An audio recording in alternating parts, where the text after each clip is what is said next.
Welcome to Mi Ka'amcha Yisrael. At the beginning of this week's parasha Acharei Mot, we are confronted with one of the most difficult episodes in the Torah. Nadav and Avihu, Gedolei Olam, bring an Eish Zara, strange fire, if you will, and they are consumed. The Torah describes their sin with a very precise phrase, Asher lo tziva otam, that they simply were not commanded.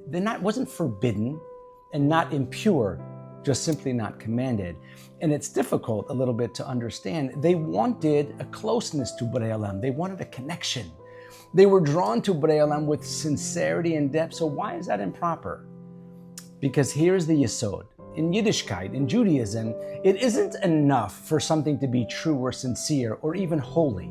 It must originate from the correct source. There are two forms of Avodat Hashem. There is Avodat HaAdam, what I feel, what inspires me, what I want to bring. And then there is Avodat HaTzivui, what Borei Olam asks of me, whether I feel it or not. The foundation of Torah life is this.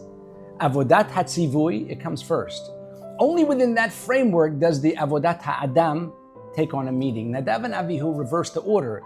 They didn't reject Kucha B'richu, they reached for him, but on their terms, so to speak. Their fire was very real. Their intention was definitively pure, but it was self-generated. It wasn't commanded. And that is why it's referred to as an Eish Zara.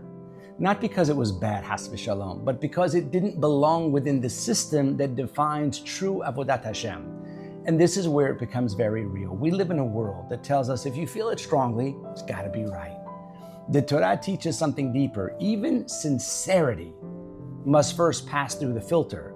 What does Borei Olam want from me? So what does it look like when a person feels everything, fear, urgency, and desperation? And instead of letting that fire define the moment, he first anchors himself in Tzivui. Rav Moshe Boyer relates a remarkable story. His grandfather was very sick. For 6 weeks, he sat in a hospital with a fever that just wouldn't break. The doctors tried antibiotics to no avail, and eventually they discovered a severe infection in his leg, and the decision, lo aleinu, was to amputate his leg. His wife refused immediately. She said, I married a husband with 2 healthy legs and he's leaving this hospital with 2 healthy legs. She wouldn't sign. The doctors insisted. They warned her it was life-threatening. They called the children to come. Rav Moshe's father arrived and he also refused. The doctors became agitated. If you don't sign this document, we take no responsibility. So he said, give me 60 minutes. What are you going to do? What do you do in 60 minutes? I want to ask a Rav. It was early morning, Erev Yom Kippur.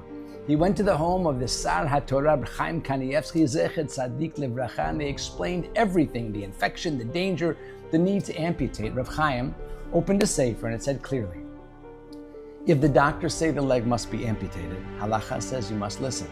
That was the psak. It was clear and it was absolute. They walked out devastated. And as they were leaving, Reb Chaim called them back and said, Ulai yachus, ulai yirachem. Maybe Borei Olam will have mercy. Still unsure, they went to another Rav to clarify, what did Reb Chaim mean? He told them, Yishlach divaro vayirpa'em. Borei Olam can send healing. And they returned to the hospital. He told his brother, you go upstairs. I'll come in just a few minutes. And instead he went to the hospital shul. He opened the Aron Kodesh. He placed his head inside among the Sifrei Torah and he cried, not quietly, not politely. He cried with everything he had. He begged, he screamed.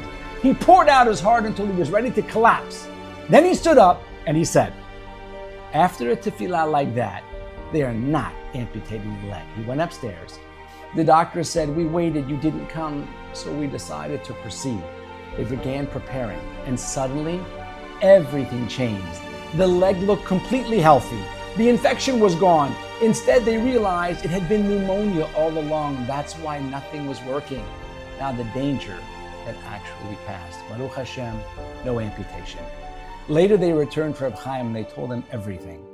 And here I ask you to open your hearts to the depth and the profundity of this great Tzadik's words. He said, and I quote, you believed that there was more to do. And that belief is precisely why the decree was torn apart. Ladies and gentlemen, perhaps this is the difference. This man also had fire, he had fear, he had urgency, and he was desperate. Yet he didn't begin with his fire.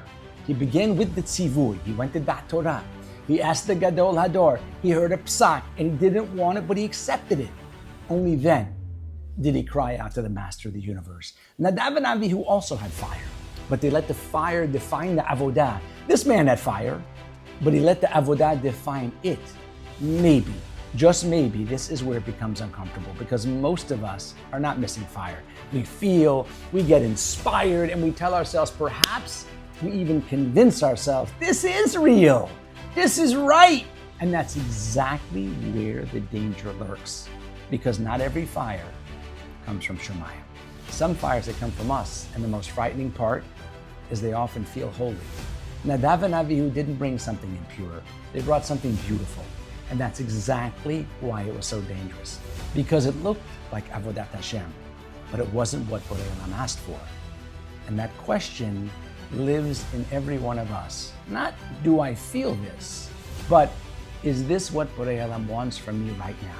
Because if it starts with me, even fire can destroy. But if it starts with him, then even tears, even a broken voice, even a man standing in a hospital can rise to Shemayim and tear up a gezerah. The difference isn't the fire. The difference is where it belongs and begins. One begins with himself and reaches upward. The other begins with Borei Olam and brings heaven downward. Maybe this is the question that lingers. Does your fire belong? Mi ka'amchi Yisrael, and Shabbat Shalom u'Mevorach.